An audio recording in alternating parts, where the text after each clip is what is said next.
Hello students, but now in this video we are further going to study about origin of spectral series and Bohr's explanation on the spectral series है ना। ये सारे topics ਆਪਾਂ energy level diagram, excitation energy, excitation potential, ionisation energy, ionisation potential, ये सारे topics ਆਪਾਂ cover ਕਰਾਂਗੇ ਇਸ ਵੀਡੀਓ ਦੇ ਵਿੱਚ। ਬੇਟਾ ਬਹੁਤ ਈਜ਼ੀ ਟੌਪਿਕਸ ਹੈ, ਬਹੁਤ ਆਸਾਨੀ ਨਾਲ ਤੁਹਾਨੂੰ ਸਮਝ ਆ ਜਾਣਗੇ, ਕੋਈ ਦਿੱਕਤ ਨਹੀਂ ਹੈਗੀ।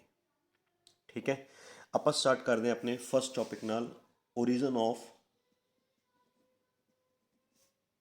Spectral series.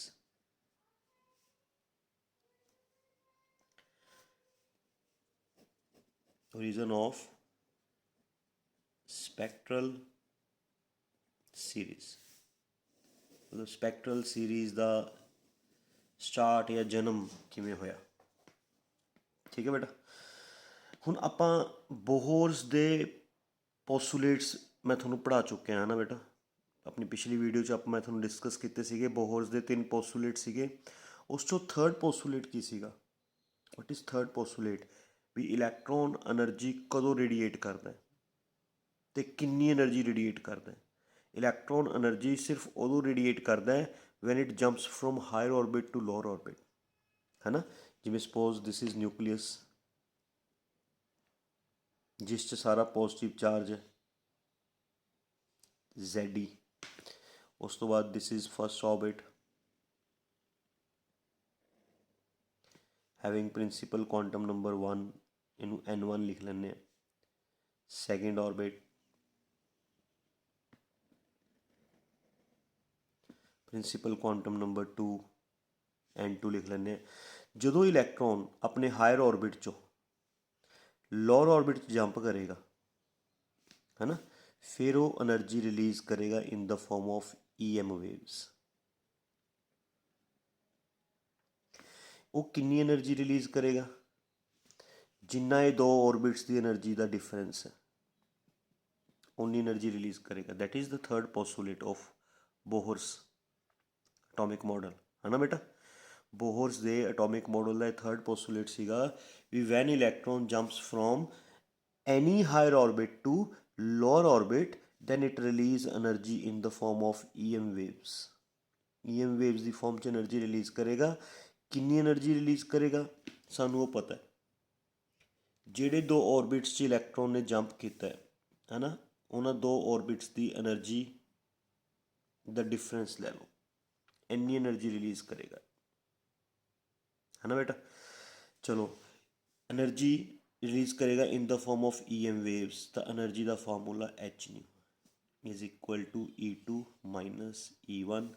ये अपने को बनया सीगा थर्ड पोस्टुलेट।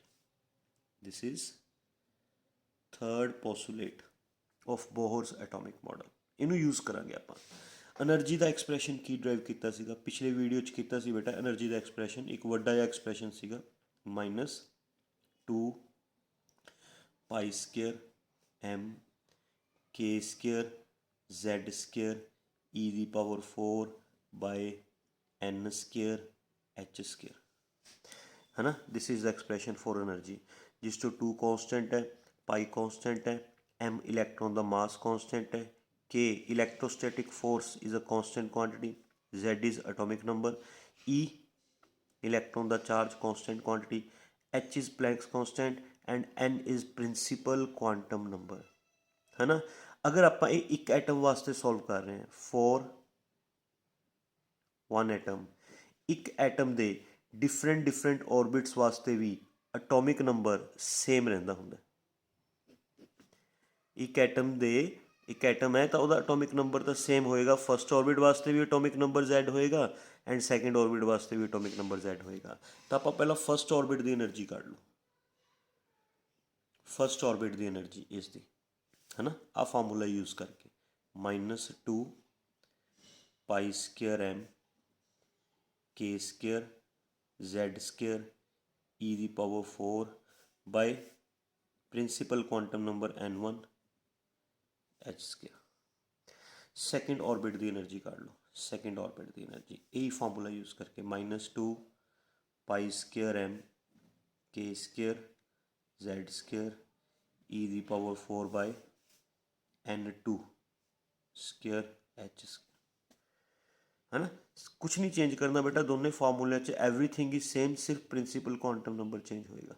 फर्स्ट ऑर्बिट की एनर्जी कढ़नी है, फर्स्ट ऑर्बिट का principal quantum number, second orbit की एनर्जी कढ़नी है, सैकेंड ऑर्बिट का प्रिंसीपल क्वांटम नंबर, है ना। ये दोनों वैल्यूज़ बेटा उपर पुट कर दो थर्ड पोस्टुलेट के विच, है ना। तो थर्ड पोस्टुलेट के आपने किया H nu is equal to E2 minus E1, E2 की वैल्यू पुट कर दो बेटा -2 pi square M K square Z square E the power 4 by N2 square H square minus, है ना, this is E2, now E1 -2 pi square M K square Z square E the power 4 by N1 square H square. Clear. हुण बेटा थोड़ा solve करते हैं। Nu is equal to होंगे C by lambda, new नू put करता C by lambda, है ना। कॉमन काढ़ लें, कॉमन की कुछ निकलेगा 2 common, pi square common, M common, K square common, Z square common, E दी power 4 common, H square common. यदा बचेगा बेटा -1 by N2 square minus minus plus 1 by N1 square. ठीक है, थोड़ा जिहा अरेंज कर दे बेटा, CH नू उधर नीचे ले जाओ, ये बन जाए 1 by lambda 2 pi square M K square E the power 4 by CH cube, H square into H cube Z square, plus वाली टर्म पहला लिख ली N1 स्क्वेयर, माइनस वाली टर्म बाद चो लिख ली N2 स्क्वेयर। ठीक है बेटा, Z अलग तां कढ़िया क्योंकि डिफरेंट एटम्स का Z डिफरेंट होंगे। ओके, हुण जिहड़ी आ सारी चीज़ है, आ सारी चीज़ it is a constant quantity. Check करो इस सारी चीज़ा कॉन्सटेंट है, 2 भी कॉन्सटेंट है बेटा, पाई भी कॉन्सटेंट है, इलैक्ट्रॉन का मास भी कॉन्सटेंट है, के भी कॉन्सटेंट है, इलैक्ट्रॉन का चार्ज भी कॉन्सटेंट है, स्पीड ऑफ लाइट भी कॉन्सटेंट है एंड प्लैंक्स कॉन्सटेंट है। जिहड़ा एक कॉन्सटेंट बन गया, है ना, 2 pi square M K square E the power 4 by CH cube, इनू रिडबर्ग कॉन्सटेंट कहते हैं बेटा, it is known as Rydberg constant. सारिया वैल्यूज पुट करके इसकी वैल्यू दी 1.097 into 10⁻⁷। This is the value of Rydberg constant बेटा, इन्नी वैल्यू होंगी। ठीक है, तो ये सारे की जगह असी R रिडबर्ग कॉन्सटेंट पुट कर देंगे। 1 by lambda is known as, lambda is wavelength, 1 by lambda is known as wave number, इनू वेव नंबर कहते हैं बेटा, wave number. Reciprocal of wavelength is known as wave number denoted by nu bar, है ना। तो ये formula बन गया nu bar is equal to R Z square 1 by N1 square minus 1 by N2 square. ये formula बन गया, है ना। सारिया स्पैक्ट्रल सीरीज़ इसे फार्मूले तो ड्राइव करांगे आप। This is the origin of spectral series.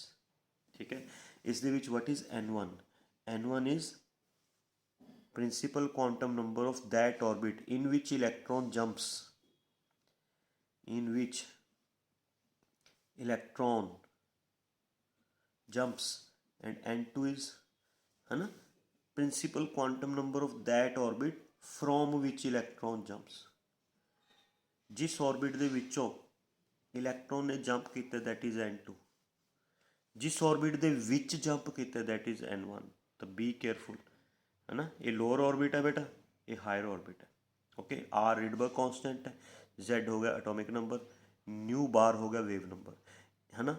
इस फार्मूले नाल असी डिफरेंट स्पैक्ट्रल सीरीज़ का वेव नंबर फाइंड आउट कर सकते हैं।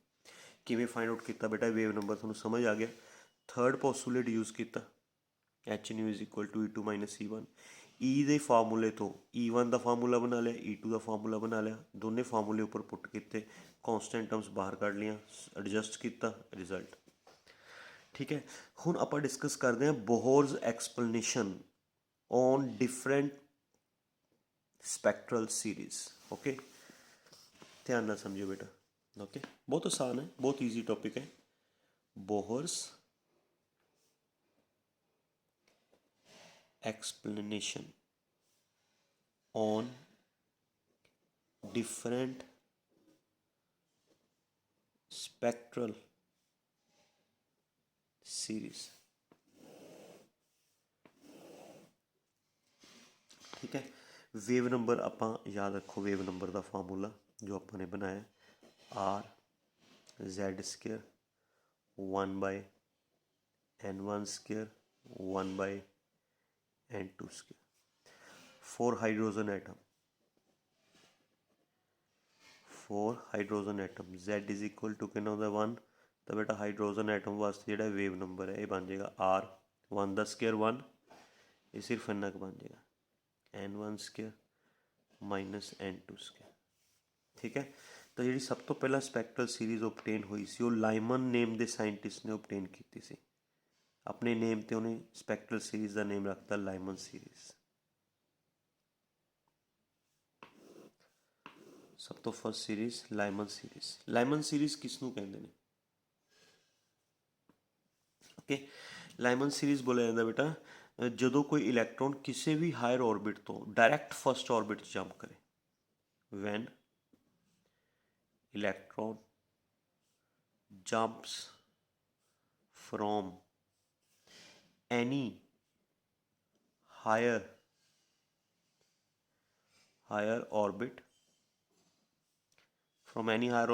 into directly into first orbit, directly into first orbit, then energy release is in the form of UV rays। Energy ना UV rays की फॉर्म च रिलीज होएगी। उस series नूं लाइमन सीरीज बोलिया जाता बेटा। क्लीयर? जो इलैक्ट्रॉन अपने किसी भी हायर ऑर्बिट तो डायरैक्टली सीधा किस च आएगा बेटा? फर्स्ट ऑर्बिट च। फिर वो हमेशा एनर्जी रिलीज करेगा in the form of UV rays, है ना। This series is detected by Lyman, that's why this series named is as Lyman series. समझ गए? दैट मीनस इस च बेटा जो N1 है, जिस च इलैक्ट्रॉन ने जंप किया वो की है बेटा 1, एंड जिस चों इलैक्ट्रॉन ने जंप किया वो कोई भी हायर ऑर्बिट हो सकता है, सैकेंड भी हो सकता है, थर्ड भी हो सकता है, फोर्थ भी हो सकता है, फिफ्थ भी हो सकता है, सेवंथ, कोई भी हायर ऑर्बिट हो सकता है, एनी हायर ऑर्बिट, ठीक है। तो फिर लाइमन सीरीज का wave number of Lyman series का वेव नंबर की बनया बेटा R(1/N1) 1/² बाय N2²।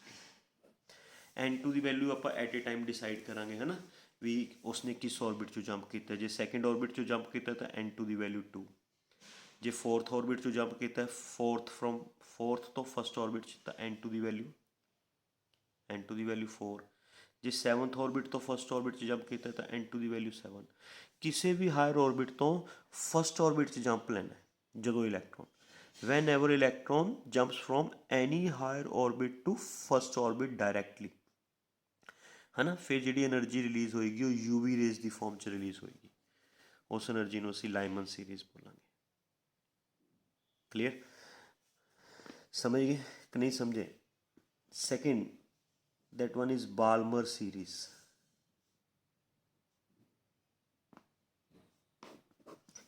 जो इलैक्ट्रॉन अपने किसी भी हायर ऑर्बिट तो डायरैक्टली जंप करेगा सैकेंड ऑर्बिट च, किसी भी हायर ऑर्बिट तो थर्ड चों या फोर्थ चों या फिफ्थ या सिक्स्थ या सैवंथ, किसी भी हायर ऑर्बिट तो अगर वो डायरैक्टली किस ऑर्बिट च जंप करेगा?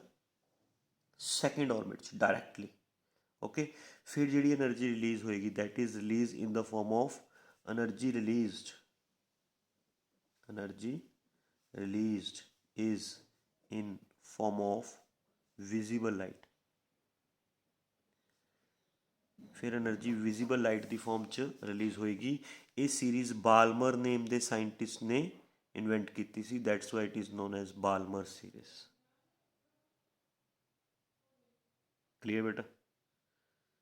ओके, सो बाल्मर सीरीज का वेव नंबर क्या बनेगा? Wave number of Balmer series है ना, की बनेगा आर 1/n1 की वैल्यू कितनी पुट कर देंगे 2, n2 की वैल्यू कोई भी हायर ऑर्बिट हो सकती है। ठीक है बेटा, this is wave number of Balmer series. Third series बनती है अपने को लाइमन सीरीज होगी, बाल्मर सीरीज होगी, पाश्चन सीरीज। जो इलैक्ट्रॉन अपने किसी भी हायर ऑर्बिट तो डायरैक्टली थर्ड ऑर्बिट जंप करेगा, third orbit from any higher orbit, चाहे फोर्थ है, फिफ्थ है, सिक्स्थ है, सैवंथ है, किसी भी हायर ऑर्बिट तो डायरैक्टली थर्ड ऑर्बिट जंप करेगा, फिर जी एनर्जी रिलीज होएगी, energy released is in the form of infrared rays. Infrared rays की फॉर्म च एनर्जी रिलीज होएगी and that series is known as Paschen series. Okay, the Paschen series the wave number बनेगा R, Paschen series the wave number बनेगा R 1/n1 की value बेटा 3, n2 की value कोई भी हायर ऑर्बिट। ठीक है, ये पाश्चन सीरीज का वेव नंबर बनेगा। ईजी है ना बेटा, आसान है टॉपिक। लाइमन सीरीज होगी, बाल्मर सीरीज होगी, पाश्चन सीरीज होगी। Fourth series obtained is Brackett series.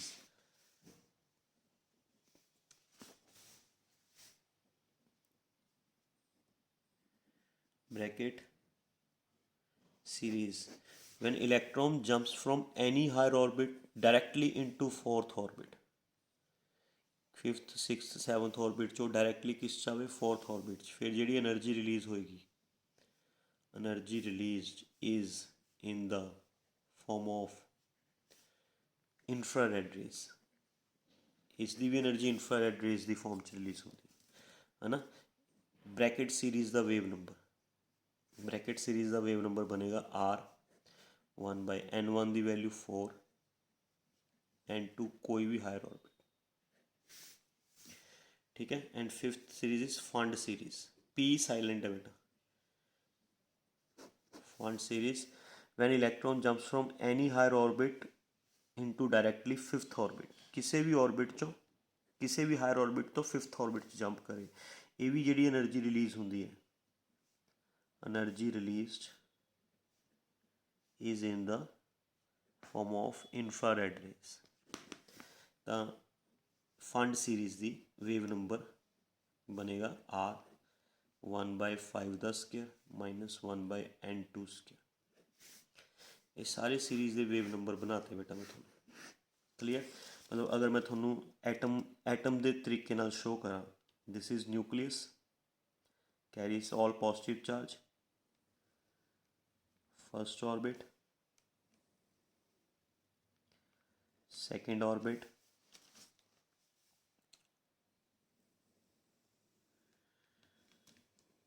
Third orbit.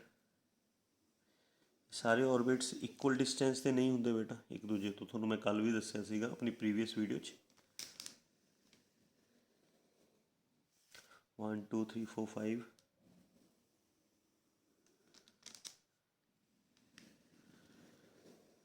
Sixth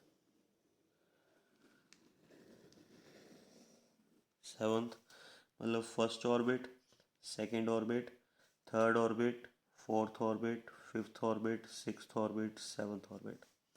जो इलैक्ट्रॉन अपने किसी भी हायर ऑर्बिट तो किसी भी हायर ऑर्बिट तो डायरैक्टली किस चाहता बेटा फर्स्ट ऑर्बिट है ना, एवं किसी भी हायर ऑर्बिट तो डायरैक्टली फर्स्ट ऑर्बिट चाहे,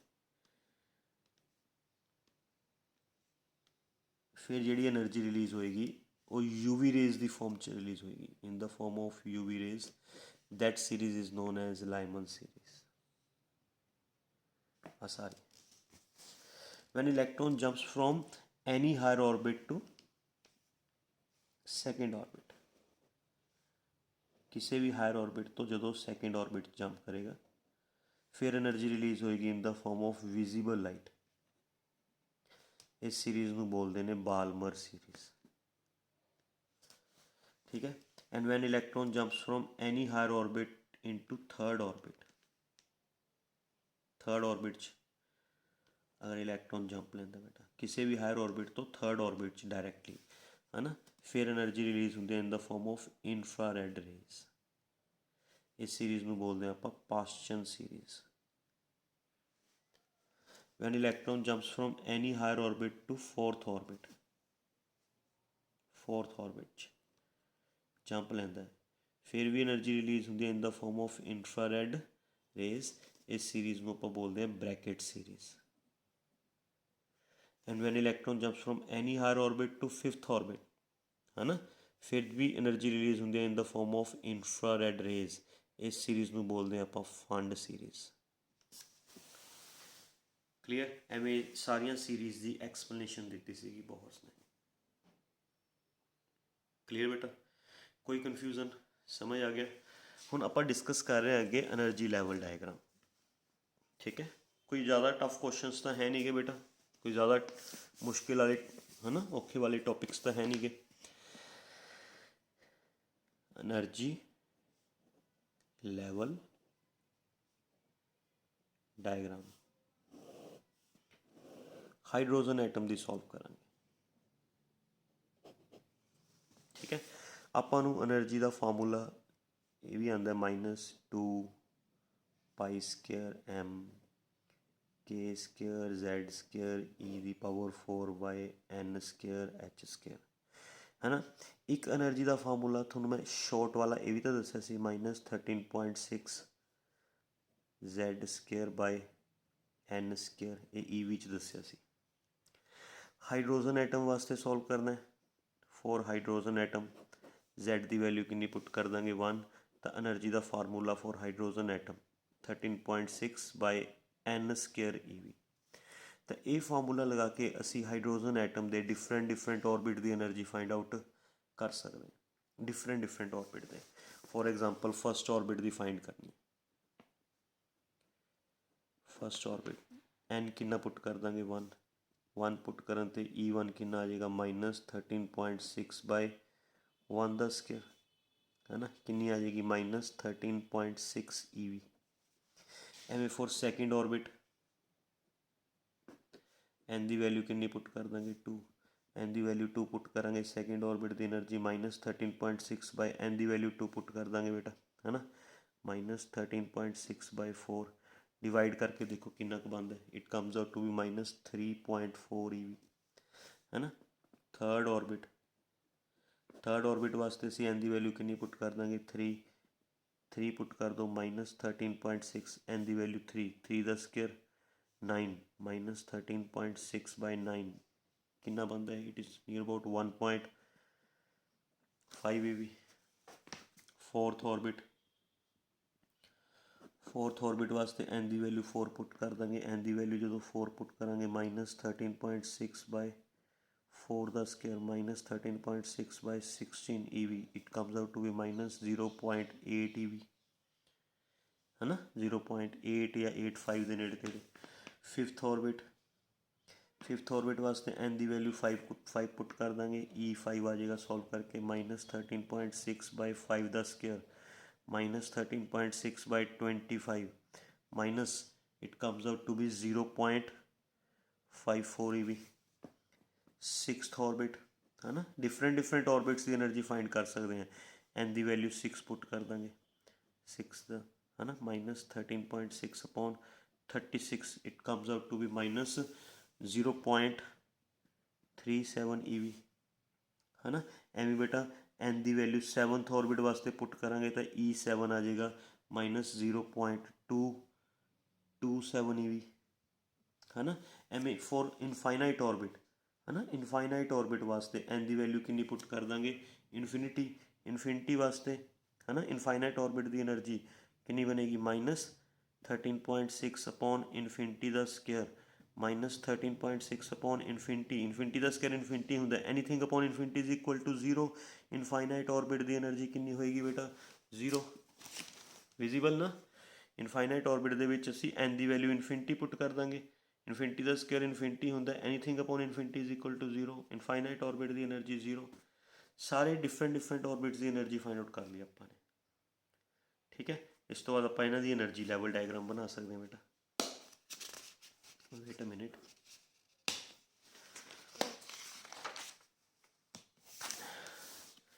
ਇਹਦੀ ਸਾਰੇ ਦੀ એનર્ਜੀ ਲੈਵਲ ਡਾਇਗਰਾਮ ਬਣਾ ਸਕਦੇ ਹਾਂ। Energy level diagram like this। ठीक है, 0 1 2 3 4 5 6 7 8 9 10 11 12 13 14 सारे माइनस है बेटा।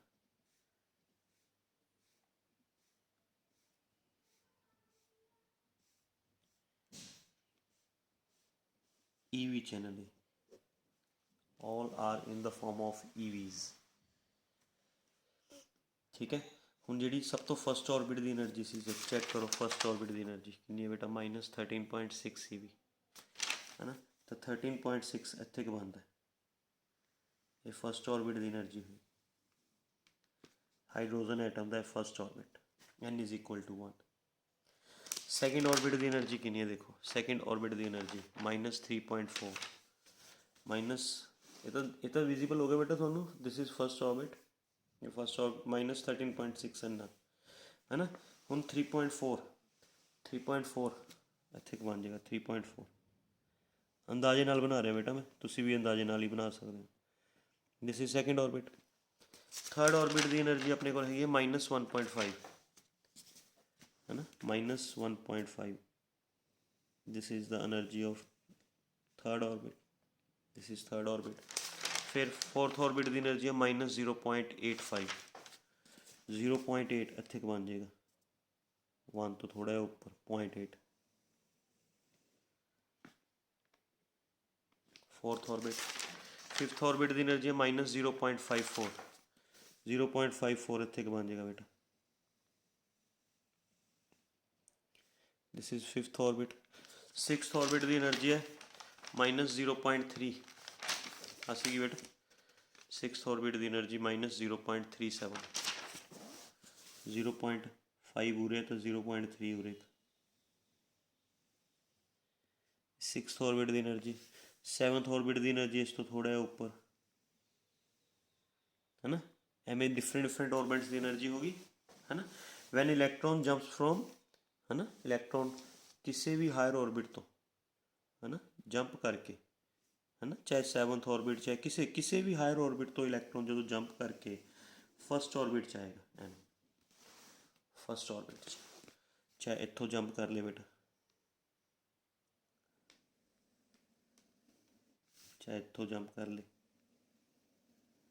चाहे उरों जंप कर ले, किसी भी हायर ऑर्बिट तो इलैक्ट्रॉन जंप करके जो फस्ट ऑर्बिट च आएगा, first orbit like this our, फिर जी एनर्जी रिलीज़ होंगी that is release in the form of UV rays. UV rays की फॉर्म च रिलीज़ होएगी, ये एनर्जी रिलीज़ होएगी in the form of UV rays. And इस सीरीज़ में असीं की बोलांगे बेटा, Lyman series.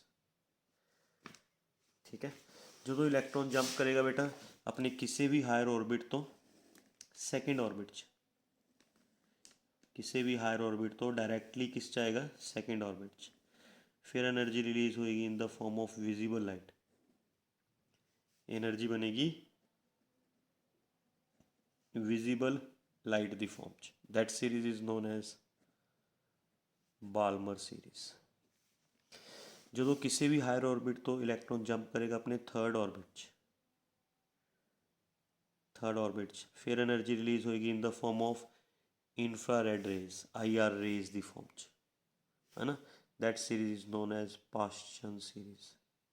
Van electron jumps from any higher orbit to है ना, किसी भी हायर ऑर्बिट तो है ना फोर्थ ऑर्बिट, फिर भी इंफ्रारेड रेज दी फॉर्म च एनर्जी रिलीज होएगी। That series is known as Brackett series. ਜਦੋਂ ਇਲੈਕਟ੍ਰੋਨ ਕਿਸੇ ਵੀ ਹਾਇਰ ਔਰਬਿਟ ਤੋਂ ਡਾਇਰੈਕਟਲੀ 5th ਔਰਬਿਟ 'ਚ ਜੰਪ ਕਰੇਗਾ ਫਿਰ ਵੀ એનર્ਜੀ ਇਨਫਰਾਰੈਡ ਰੇਜ਼ ਦੀ ਫਾਰਮ 'ਚ ਰਿਲੀਜ਼ ਹੋਏਗੀ। That series is known as Pfund series. ਇਹ ਬਣ ਗਈ એનર્ਜੀ ਲੈਵਲ ਡਾਇਗਰਾਮ ਬੇਟਾ। This is the energy level diagram for hydrogen atom. Easy ਸੀ ਨਾ। ਓਕੇ ਨਾ ਹੁਣ ਛੋਟੇ ਛੋਟੇ ਟॉपिक ਹੈ, ਛੋਟੇ ਛੋਟੇ ਜਿਹੇ। Tell me the difference between excitation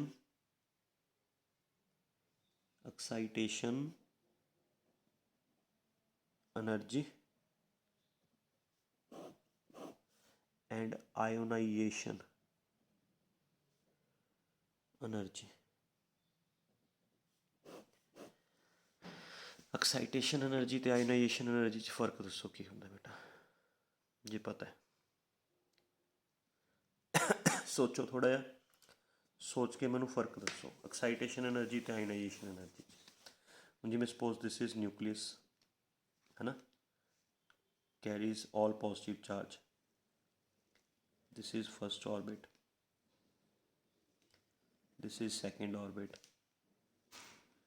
this is third orbit है ना बेटा।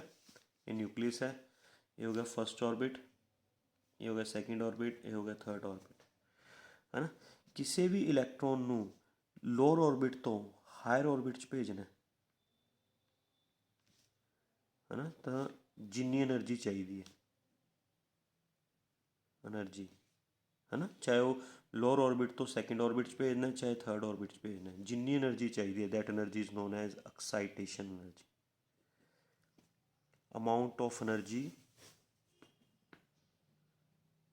amount of energy required to transfer the electron from lower orbit to higher orbit है ना, that energy is known as excitation energy। उस energy ਨੂੰ excitation energy कहते हैं। And बेटा जिस ऑर्बिट तो इलैक्ट्रॉन जंप किया है ना, ये एनर्जी कितनी चाहिए होंगी है, excitation energy UE। Excitation energy कितनी चाहिए होंगी है बेटा, ਜਿਹੜੇ दो ऑर्बिट्स इलैक्ट्रॉन ने ट्रांजिशन की है उन्होंने दो ऑर्बिट्स की एनर्जी का डिफरेंस ले लो। जिवें मान लो फस्ट ऑर्बिट तो इलैक्ट्रॉन सैकेंड ऑर्बिट च गया, तो आप इन्हां दो ऑर्बिट्स की एनर्जी का डिफरेंस ले लें।